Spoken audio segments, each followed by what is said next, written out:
Welcome to the Deep Dive, the show where we get straight to the knowledge. That's the goal. Today, we're diving into Justin Waite's journey, a self-taught investor who, well, achieved over 9,000% returns.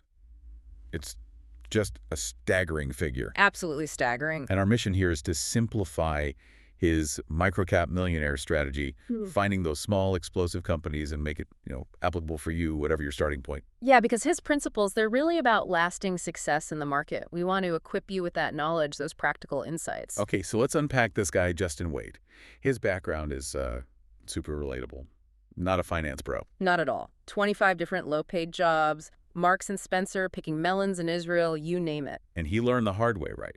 Lost money in the dot-com crash, then nearly lost it all in the great financial crisis. Painful stuff. But those weren't just losses. They were like really formative lessons. They actively shaped his system. It kind of proves you don't need that traditional finance degree to achieve independence, doesn't it? Totally. And look at the results. 2009 to 2021, 12 straight years of gains. That led to that incredible 9,036% return. Wow.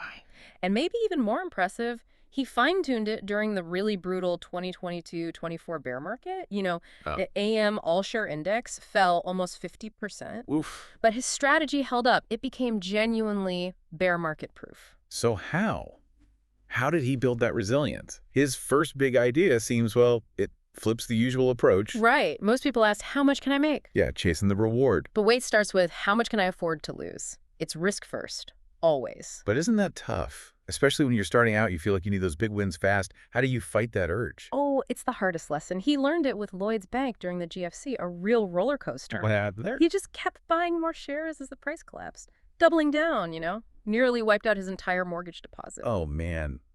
Gut-wrenching. Exactly. That experience completely changed his thinking. Success wasn't about hitting home runs. It was about avoiding those big strikeouts, preserving your capital. So practical steps. Start small, use stop losses, like that 20% rule. Precisely. Set that sell order 20% below your buy price. It automatically caps your downside, turns potential catastrophes into just lessons. Okay, risk first. Makes sense. Then building on that, his next big insight, discipline over emotion. Yes.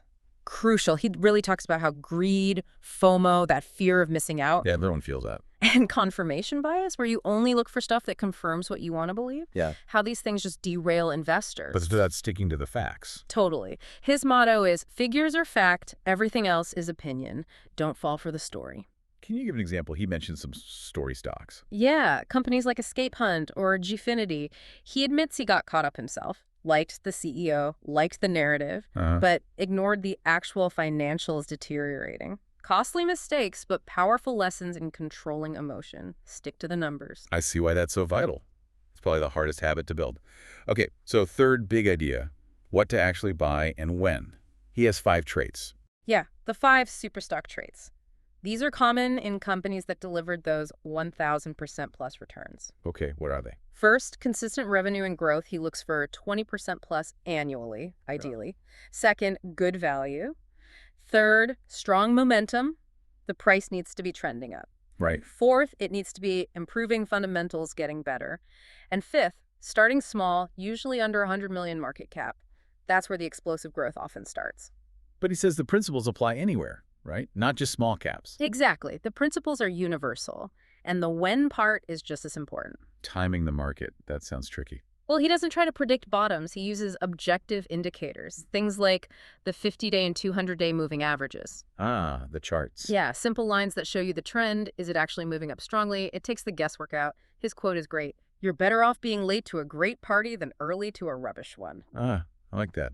Don't try to catch falling knives. Precisely. Wait for confirmation. So putting it all together, Waite's journey really shows that success comes down to, first, mastering how not to lose big, limiting those losses, Absolutely. Damage control first. and then having the discipline, the emotional control, to let your winners actually run, to not cut them off too early. Right. It's about using data, staying objective, and ultimately making your money work for you, not just trading your time for a wage. A really powerful shift in perspective. Definitely. So maybe the final challenge for you listening is, how can you start integrating this risk-first focus, this data-driven discipline? How can you apply that to your own financial path? A great question to reflect on. Because those setbacks, those tough lessons, Waite shows they can actually become your most valuable teachers if you let them. Couldn't agree more.